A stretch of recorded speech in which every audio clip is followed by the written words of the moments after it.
Erika Jayne. I do. Saw you live many times. What gay man doesn't love seeing Erika Jayne live? But I just think it's funny that you're always agreeing with Teddy on who. Obviously, you don't like Gretchen because of Tamra, and that's like the podcast regime that is paying you, and that's where I have a problem. Just be honest. So. Teddy basically accuses Gretchen of lying, but Erika kind of slams Gretchen. Um, I don't know if you guys have seen this, but basically they were talking about it, and Erica starts out. This isn't really slamming, but she goes further. She says, I thought fireball, because Gretchen does the fireball shot. Look, am I a fireball person? Maybe in private. I mean, I wouldn't order a Cosmo out, an appletini. I wouldn't order a fireball, a sex on the beach. These drinks are from like the 80s and 90s and like early 2000s, but let's not be snobs. Do I like Fireball behind closed doors? It's kind of good. But Erica says, I thought Fireball was it was like 5, 10 years ago. Is anybody still doing it? All right, Erica, you're getting catty now. If Tamara did it, would you be saying this? And then Teddy says apparently people that still talk about things that only happened 10 to 15 years ago. Erica says they're stuck in there and they're still drinking Fireball.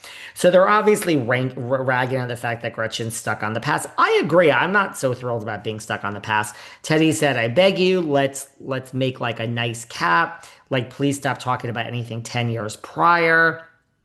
Erica says, how about we just talk about what happened these last few months when you came on the show and got reunited? Teddy then accused Gretchen of lying about things on camera. Erica now speaks up. She's also too experienced. That is what bothers me. Gretchen has experienced stuff enough to know that that's going to come back. Erica's basically slamming Gretchen as like, you know how to play the game, girl. You know what's going to come back. Um, I do agree with these things that they now go on and say about Katie. Erica says, by the way, where is this girl, Katie? She just poof went off, erased from record. Like, yeah, wow. Here one day, gone the next. Teddy says, not even a mention of her. I do agree. I think it's weird. It's weird. This is why I don't think Katie is coming back. It's like, I got rid of her right before our very eyes. I mean, oh, I don't dislike you, Katie. I don't dislike you. The fans like you. The fans call for you to be there. But Erica's not happy with Gretchen, but it just really raises the bigger issue of, is Erica allowed to have, I get it, two T's, that's who pays your bills, blah, blah, blah. Are you actually allowed to have an opinion that is not anti-Gretchen or anti someone that Tamra and Teddy are mad at? I really should say anti Tamra, because who Tamra doesn't like, Teddy, of course, doesn't like, and now Erica. So it's a gang up by three. Whoever, this is what they said about the Fox Force 5, Erica. Whoever Tamra doesn't like, that's goodies. A Teddy will not like, and therefore Erica will not like. And kind of discredits the whole thought process. Tree huggers, welcome. Welcome to the front row.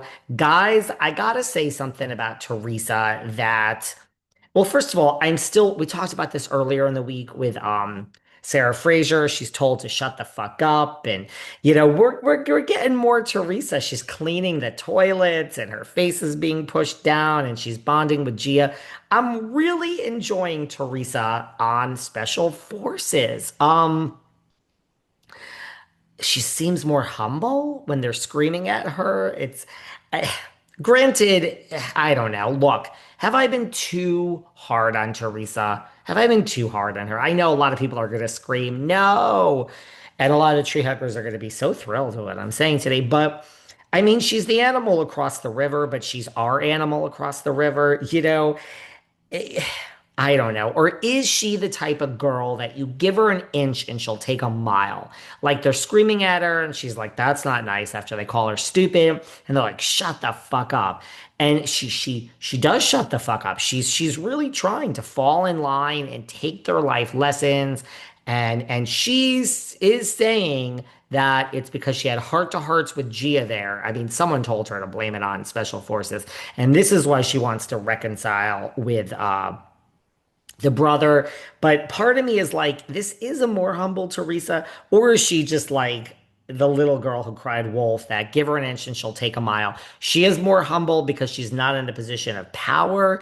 And the minute she feels she has some power on the damn show, RHONJ or Special Forces, she's going to get back to the Teresa that we all know. And that just is a terror. So I don't know, but I see a little bit of her humility shines through. She is out there taking every job that she can get. And I really, really don't mean any shade by that. Everyone who thinks I'm obnoxious and I sit up here on my throne, trust me, I'd be doing the same thing. I am not too proud to beg. And anyone out there want to pay me for anything? Does anyone have anything they want me to do? I will bark like a chicken and crow like a dog, and I will do whatever you want me to do. So, really, truly, there's no shade in that. I'd be taking every job possible and just admitting it and being like, yeah, my podcast was a real hit and I made a gazillion dollars, and now the whole thing is falling apart. Because everyone fucking hates me, and I'm happy to work for $1.50. Really, truly. So I don't know. Like, Erika needs the money. She's not really out there taking every odd job. I don't know. I mean, Dorit, getting a divorce from PK, would Dorit be appearing at some car wash in the middle of, Totowa, New Jersey? So I don't know. I mean, part of me is like a little bit of humility is showing through for Teresa. I'm loving her on Special Forces. I think it's great casting. That's just me. So I don't know, or am I being too nice on her? She did do a post. She said she was determined to take on each challenge with clarity and strength and the courage to let go of her fear. She just posted this the other day. So I don't know. Maybe I've been too hard on Miss Giudice throughout the years. What I also thought was interesting, by the way, in an interview she did recently, is she said, bloggers are fans. I didn't bring this up, guys, and we don't need to talk about the new bloggers anymore, although we love Melissa's old nose. But Teresa said this whole thing. I told Bravo I didn't work with a blogger. I know you did, Teresa. But then she goes on and on to say, I told them that they could take my laptop, they could look through my phone. What I thought was interesting is you're basically like shedding light onto this crazy investigation that Bravo really did. We heard about this, but she's basically confirming that. I don't know. I thought that was interesting. Not he said, she said, who's this, that. I just think it's wow, Bravo really came for you, Teresa, and you had to offer up your computer and your phone. Um, Oh, gosh, man, way to bury the lead. Charlie Sheen and Brandi Glanville are being sucked into this. We mentioned it very briefly with Sarah Fraser, but I went back and read more about this. So the headlines are Denise Richards, ex Aaron Phypers, drags Charlie Sheen and Brandi Glanville into the contentious divorce. Yeah, that really actually is what seems to be happening. He's preparing to call some big names to the witness stand in his ongoing divorce case against Denise.